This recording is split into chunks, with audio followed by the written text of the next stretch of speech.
Bold فیصلے ہیں جن میں الیکشن ٹرائبونلز کی کارروائی اور عمران خان کی نااہلی کے خلاف ٹریان کیس کو مسترد کرنا شامل ہے۔ اب سوال تو یہ ہے نا کہ اگر ججز کو ان کے فیصلوں کی وجہ سے ٹارگٹ کیا جائے گا تو پھر انصاف کہاں رہے گا؟ اور سوال یہ بھی اٹھ رہا ہے کہ جسٹس جہانگیری کا قصور کیا صرف یہ تھا کہ وہ اسلام آباد کے حلقوں میں دھاندلی کی سماعت کے دوران فارم 47 پر سوالات اٹھا رہے تھے، جس کو پھر مختلف حربے استعمال کر کے غیر معینہ مدت کے لیے بیک برنر پہ ڈال دیا گیا؟ لیکن اب جناب یہ انکشاف ہوا ہے کہ ملکی اداروں کے ساتھ ساتھ بین الاقوامی اداروں نے بھی الیکشن دھاندلی پر پردہ ڈالے رکھا۔ اب برطانوی اخبار ٹیلی گراف کے مطابق کامن ویلتھ نے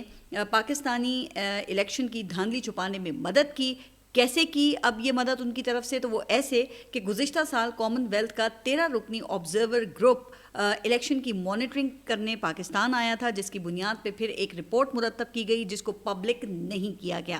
اب یہ رپورٹ لیک ہو گئی ہے اور امریکی website Drop Site News نے حاصل کی ہے، جس پر اب کامن ویلتھ نے اپنا موقف دیا ہے۔ اس میں نہ تو انہوں نے یہ لیکڈ جو رپورٹ ہے اس کی تصدیق کی ہے اور نہ ہی اس کی تردید کی ہے، بلکہ ان کی طرف سے یہ کہا گیا ہے کہ ہم پالیسی کے تحت لیک رپورٹ پر تبصرہ نہیں کرتے، لیکن ان کا کہنا یہ ہے کہ اس حوالے سے جو تفصیلی رپورٹ ہے وہ اسی ماہ جاری کی جائے گی۔ چلیں اب کچھ دن اور انتظار کر لیتے ہیں، لیکن کامن ویلتھ کے مطابق یہ رپورٹ پہلے ہی الیکشن کمیشن اور حکومت پاکستان کو فراہم کر دی گئی تھی، اور اگر اس رپورٹ میں کچھ ایسا ویسا نہیں تھا تو اب تک تو الیکشن کمیشن اسے جاری کر چکا ہوتا نا۔ لیکن لیک ہونے والی رپورٹ میں وسیع پیمانے پر انتخابی دھاندلی اور انسانی اور سیاسی حقوق کی سنگین خلاف ورزیوں کی نشاندہی کی گئی ہے، جن میں آزادی اظہار رائے، جلسے اور جماعت کا حق شامل ہے۔ اس کے بعد پھر لیول پلینگ فیلڈ نہ دینے سے لے کر قاضی فائزیسا کے فیصلوں اور فارم 47 تک تمام جو واقعات ہیں ان کو کور کیا گیا ہے۔ اچھا، پھر کامن ویلتھ کی جانب سے رپورٹ جاری کرنے کا فیصلہ وہ لیک ہونے کے بعد سامنے آیا ہے، تو کیا پھر اس کا مطلب یہ ہے کہ کامن ویلتھ بھی اس رجیم کو تحفظ دینا چاہتی ہے؟ اب لیک رپورٹ کو کوٹ کرتے ہوئے جو برطانوی اخبار ہے اس نے واضح طور پہ یہ لکھا ہے کہ رجیم نے عمران خان کی جماعت سے الیکشن چرانے کے لیے بڑے پیمانے پر فراڈ کیا۔ ٹیلی گراف کے مطابق کامن ویلتھ کی 70 سالہ تاریخ میں ایسا پہلی بار ہوا ہے کہ اس تنظیم نے اپنی فائنڈنگز شائع کرنے کے بجائے ووٹنگ کی شفافیت اور پاکستان کے جمہوری عمل کی تعریف کی۔ لیکن جناب دن دہاڑے جو کام ہوتا ہے اس پر کسی دباؤ یا انفلوئنس سے پردہ ڈالنا وہ ناممکن ہو جاتا ہے۔ اب آپ ذرا یہ انڈیا کی ہی مثال لے لیں، جس طرح پاک انڈیا کرکٹ میچ میں انڈیا نے پوری دنیا کو اپنی اصل اوقات دکھا دی ہے، انہوں نے کھیل کو بھی نہیں چھوڑا، کھیل کے ماتھے پر بھی انہوں نے سندور کا داغ لگا دیا ہے اس بنیاد پر کہ وہ ICC میں کچھ بھی کر سکتا ہے، لیکن اس سے انہوں نے صرف اپنے اندر کے جو چھالے ہیں نا انہی کو پھوڑا ہے، کیونکہ انہیں وہ 6-0 کا سکور اب بھی تڑپا رہا ہے، جس پہ مرہم رکھنے کے لیے یہ اوچھے ہتھ کنڈوں پہ اتر آئے ہیں۔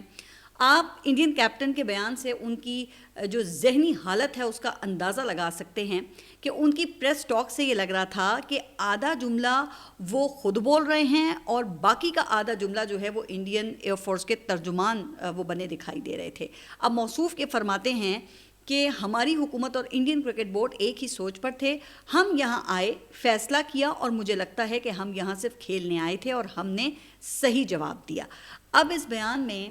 انڈین کیپٹن کا اپنا جملہ بس اتنا ہی ہے کہ مجھے لگتا ہے کہ ہم یہاں صرف کھیلنے آئے تھے، لیکن چونکہ انڈین حکومت اور انڈین کرکٹ بورڈ ایک پیج پر تھے اس لیے ہم سب نے پھر فیصلہ کیا اور صحیح جواب دیا۔ اچھا، تو آپ نے کیا جواب دیا؟ تو جواب یہ دیا کہ اپنی 6-0 سے چھلنی انا کو تسکین دینے کے لیے انڈیا نے کھیل کا استعمال کیا، اپنا منہ کالا کیا۔ ویسے مجھے افسوس ہوا انڈین جو کیپٹن تھا اس کی حالت دیکھ کر، جب وہ میڈیا سے بات کر رہا تھا، میڈیا کا سامنا کر رہا تھا، تو اس نے پیٹ کا خیال رکھا، ایسی باتیں کر کے اپنی نوکری بچائی جو کسی سپورٹس مین کو تو زیب نہیں دیتی ہیں۔ باقی رہ گیا منہ تو وہ جناب خوب چلایا۔ سوریا کمار نے یہ کہا کہ دیکھیں جی، زندگی میں کچھ چیزیں ایسی ہوتی ہیں جو کھیل کے جذبے سے بھی بڑھ کر ہوتی ہیں۔ اب معلوم نہیں کہ کیا کسی بھی کھلاڑی کے لیے کھیل کے جذبے سے بڑھ کر بھی کچھ اور ہو سکتا ہے۔ ویسے یہ تو کھیل کے فلسفے کے ہی خلاف ہے نا۔ ایک طرف ان لوگوں کے بول بچن سنیں آپ، دوسری طرف انڈیا کو یہ سویلائزڈ اسٹیٹ کہتے نہیں تھکتے، مہا بھارت کی تہذیب کو یہ اپنا دھرم مانتے ہیں۔ ارے بے شرمو، یہ ہے تمہاری مہا بھارت کی تہذیب؟ خیر تم نے تو وہی کرنا ہے نا جو تمہاری فطرت میں تھا۔ ظاہر ہے سانپ کی فطرت جو ہے وہ ڈسنا ہوتا ہے، لیکن جناب اس کا جو رد عمل پی سی بی نے دیا وہ ایک الگ ہی نالائکی اور مصلحتوں کی داستان ہے۔ ٹاس شام 6:30 بجے ہوا۔ جب اس بد تہذیبی کا آغاز ہوا تو ٹاس پر مخالف ٹیم کا جو مائنڈ سیٹ تھا وہ صاف پتہ چل چکا تھا، انتظامیہ کو چوکنا رہنا چاہیے تھا۔ پھر رات 10 بجے جب پاک انڈیا میچ ختم ہوا تو اس بد تہذیبی کی انتہا ہو گئی، جس کے بعد پھر انڈین کیپٹن کی پریس کانفرنس بھی ہو گئی جس میں اس نے میچ میں فتح کو اپنی فوج کے نام کیا۔ لیکن انڈیا کے اس طرز عمل پر پہلا موقف پاکستان کے کوچ کی جانب سے آیا جن کا اپنا تعلق وہ نیوزی لینڈ سے ہے۔ ظاہر ہے کہ انہیں پاک انڈیا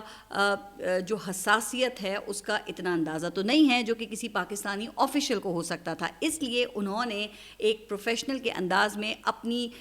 تنقید کو کھیل کے جذبے تک محدود رکھا۔ اب سوچنے کی بات یہ ہے کہ ٹیم کے مینیجر نوید اکرم چیمہ وہ کہاں تھے، جو ایک ریٹائرڈ بیوروکریٹ بھی ہیں۔ گزشتہ ایک دہائی میں کئی حکومتیں اور کئی چیئرمین پی سی بی آئے اور گئے، لیکن نوید اکرم چیمہ اپنی نوکری پر ابھی بھی قائم ہیں، اور لگتا یہ ہے کہ بھئی یہ تو قائم علی شاہ کا بھی ریکارڈ توڑ دیں گے چونکہ وہ بھی بھٹو دور سے مسلسل پارلیمنٹ کے ممبر چلے آ رہے ہیں۔ خیر سوال یہ ہے کہ مینیجر نے پی سی بی چیئرمین کو کیا رپورٹ پیش کی، جس کی بنیاد پہ پھر رات 1:27 پر محسن نقوی نے ایک ایکس پوسٹ کی، جس سے لگتا ہے کہ اس وقت تک انہوں نے ایشین کرکٹ کاؤنسل کے سربراہ کا وہ ہیڈ پہن رکھا تھا۔ انہوں نے اپنی ایکس پوسٹ میں لکھا کہ آج کھیل میں سپورٹس مین اسپرٹ کی کمی دیکھ کر بہت افسوس ہوا، کھیل میں سیاست کو گھسیٹنا کھیل کے اصل جذبے کے خلاف ہے، امید ہے کہ آئندہ فتوحات سب ٹیمیں خوش اخلاقی اور وقار کے ساتھ منائیں گی۔ یعنی کہ رات 1:30 بجے تک محسن نقوی صاحب اخلاق کا درس دے کر آگے بڑھنے کی بات کر رہے تھے، مستقبل کے لیے وہ اچھے کی امید کا اظہار کر رہے تھے۔ پھر اس جذبے میں انہوں نے 12 گھنٹے گزار لیے۔ اگلے دن پھر 1:30 بجے انہیں یہ یاد آیا کہ ارے پی سی بی کے بھی تو ہیڈ ہیں وہ، لہٰذا انہوں نے ہیڈ بدلا اور پھر چیئرمین پی سی بی کا ہیڈ پہن کر انہوں نے ایکس پوسٹ کی، کہا کہ پی سی بی نے آئی سی سی میں میچ ریفری کے خلاف شکایت درج کرائی ہے چونکہ میچ ریفری نے کھیل کے جذبے سے متعلق آئی سی سی کے ضابطۂ اخلاق اور دیگر قوانین کی خلاف ورزی کی ہے، اس لیے پی سی بی نے مطالبہ یہ کیا ہے کہ میچ ریفری کو فوراً ایشیا کپ سے ہٹا دیا جائے۔ واہ واہ واہ چیئرمین صاحب واہ! انڈین کیپٹن یہ کہہ رہا ہے کہ بھائی جو کچھ ہم نے کیا وہ انڈین حکومت اور کرکٹ بورڈ کے کہنے پہ کیا، لیکن محسن نقوی صاحب آپ نے یہ سارا مدعا وہ ریفری پہ ڈال کر انڈیا کو صاف کلین چٹ دے دی۔ اب ہو سکتا ہے نا کہ یہ بات کہیں اور بھی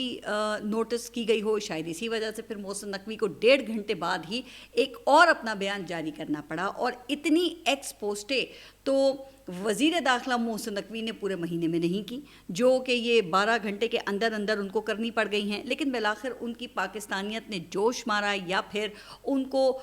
جوش دلایا گیا، اس لیے انہوں نے پی سی بی کا ہیڈ اتارا اور ایک پاکستانی کا ہیڈ پہن کر ایکس پوسٹ کی اور کہا کہ میرے لیے اپنے ملک کی عزت اور وقار سے بڑھ کر کوئی چیز اہم نہیں ہے۔ بالکل ایسے ہی ہوگا، لیکن جناب یہ بات آپ کو اتنی دیر میں کیوں یاد آئی؟ اور جب یاد آئی تو آپ نے میچ کے ریفری کے خلاف تو شکایت کی، لیکن یہ انڈیا سے معذرت کا مطالبہ کیوں نہیں کیا یہ تو مجھے نہیں معلوم۔ ہاں لیکن اتنا معلوم ہے کہ اگر محسن نقوی ایسا کرتے تو اس کے لیے انہیں وزارت خارجہ یا پھر وزیر اعظم کی منظوری کی ضرورت نہ پڑتی۔ لیکن وہ کیا ہے کہ اگر کسی نے مختلف ہیٹس پہنے ہوئے ہوں تو ایک ہیٹ کو اتارنے میں اور دوسرا پہننے میں وقت تو لگتا ہے نا پھر، اور جب ایسی صورتحال پیش آئے تو پھر وہ مشہور کہاوت ہے کہ گرا گدھے سے اور غصہ کمہار پر۔ اب پاکستان کرکٹ بورڈ نے بھی تو یہی کام کیا ہے۔ بورڈ نے ڈائریکٹر انٹرنیشنل کرکٹ عثمان واہلہ کو اس بنیاد پر معطل کر دیا ہے کہ اس نے انڈین ٹیم اور ریفری کے حوالے سے رد عمل دینے میں تاخیر کر دی۔ اب میں نے یہ ساری ٹائم لائن آپ کے سامنے رکھ دی ہے اور رات کے 1:30 بجے سے لے کے اگلے دن کے 3 بجے تک محسن نقوی کے بیانات کی جو ٹرانزیشن ہے وہ آپ کے سامنے رکھتی ہے۔ اب اگر اس موقف اور تاخیر کے لیے کسی بکرے کو بلیدان کیا ہے تو وہ آپ کر کے دیکھ لیں، لیکن اس سے کچھ فرق تو نہیں پڑے گا چونکہ لوگ اب اس بات کو سمجھ گئے ہیں کہ یہاں پر معطل تو اسے کیا جاتا ہے جسے دوبارہ بحال کرنا ہوتا ہے۔ خیر خبر آئی ہے کہ جس ریفری کے خلاف پاکستان نے آئی سی سی کو شکایت کی ہے اسی ریفری کا نام پاکستان اور جنوبی افریقہ کی سیریز میں بھی آ رہا ہے. حالانکہ آئی سی سی میچ آفیشلز کے نام سیریز سے بہت پہلے متعلقہ بورڈز کے ساتھ شیئر کر دیتی ہے، جس کا مطلب یہ ہے کہ متعلقہ ریفری پر اس سے پہلے پی سی بی کو کوئی اعتراض نہیں تھا، ورنہ آنے والی سیریز سے اس ریفری کا نام نکالنے کے لیے پھر اس واقعے کا انتظار تھوڑی کیا جاتا. بہرحال وہ کہتے ہیں نا کہ بندر کا حال مچھندر جانے، تو میں بھی پھر کرکٹ بورڈ کی بات سابق جو کرکٹرز ہیں انہی کے لیے چھوڑ دیتی ہوں کہ وہ بھی اس پہ ظاہر ہے کہ اپنی رائے کا اظہار کریں. آگے بڑھتے ہیں اور اب بات کرتے ہیں میاں جاوید لطیف کی، جن کو حکومت کے بجائے یہ سسٹم مزید مضبوط ہوتا ہوا دکھائی دے رہا ہے، جو کہ ان کے خیال میں ابھی بھی عمران خان کی سہولت کاری کر رہا ہے. اس لیے انہوں نے بڑی ہی دلچسپ منطق پیش کی ہے. ان کا کہنا یہ ہے کہ عمران خان کے سخت بیانات سسٹم کی مرضی کے بغیر باہر نہیں آ سکتے، اس لیے عمران خان کو ایسے ملاقاتیوں سے دور رکھنے اور ان کے ایکس اکاؤنٹ پر پابندی کے لیے سوشل میڈیا پلیٹ فارم سے رجوع کیا جانا چاہیے، جو ان کے خیال میں میاں جاوید لطیف کے خیال میں نہیں ہو رہا ہے. تو اس کا مطلب یہ ہے وہ سمجھتے ہیں کہ سہولت کاری ہو رہی ہے. اب میاں جاوید لطیف کی دلیل سن کر مجھے وہ میٹرک کی میتھ کا مسئلہ یاد آ گیا کہ اگر اے بی کے برابر ہوتا ہے تو بی سی کے برابر ہوتا ہے، اس کا مطلب کہ اے پھر برابر ہے سی کے. اب میاں جاوید لطیف کی مرضی ہے، لیکن ایسی دلیلوں سے نہ تو عمران خان کے بنیادی حقوق کو سلب کیا جا سکتا ہے اور نہ ہی موجودہ حالات میں میاں محمد نواز شریف کے برابر ان کو کھڑا کیا جا سکتا ہے، چونکہ حالیہ الیکشن میں عمران خان کی آواز کو بند کر کے بھی دیکھ لیا گیا ہے، لیکن عوامی رائے وہ